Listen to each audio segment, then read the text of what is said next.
বাংলাদেশের রাষ্ট্র এবং রাজনীতিতে ইসলামী শাসনতন্ত্র আন্দোলন একটা সংগঠনের নাম ছিল, জানেন আপনারা? জানেন? ইসলামী শাসনতন্ত্র আন্দোলন 1987 সালে এই সংগঠনটা গড়েছিলেন বাংলাদেশের শীর্ষস্থানীয় ওলামায়ে কেরাম মিলে।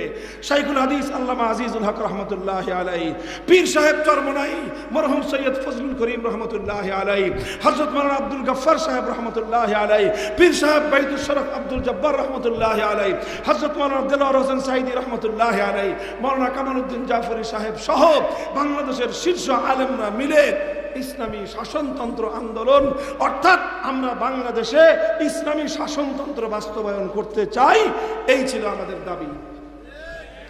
পরবর্তীতে এটা চরমনাই হযরত রহমতুল্লাহ আলাইহি এটা নেতৃত্ব দিয়ে আগায় নিয়ে গেছেন।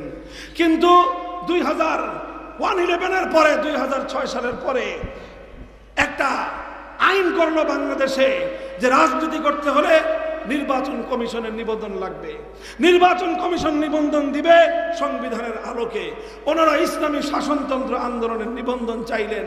তখন নির্বাচন কমিশন বলল যে আপনি ইসলামী শাসনতন্ত্র বাস্তবায়ন করতে চান, বাংলাদেশের সংবিধানের আলোকে ইসলামী শাসনতন্ত্রের কথা বলাটা অবৈধ।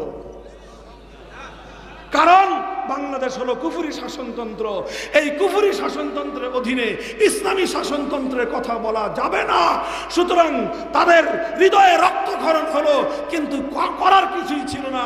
শেষ পর্যন্ত নামটা পরিবর্তন করে শাসনতন্ত্র শব্দ বাদ দিয়ে ইসলামী আন্দোলন নামে তাদেরকে নিবন্ধন নিতে হলো।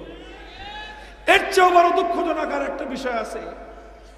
বুঝেন, কথা বুঝেন কোন দেশে আপনি বসবাস করেন। আর এই দেশটাকে আপনার পরিবর্তন করতে কেন হবে এটা আপনার বুঝতে হবে, শুধু আমরা হুজুররা বুঝলে হবে না।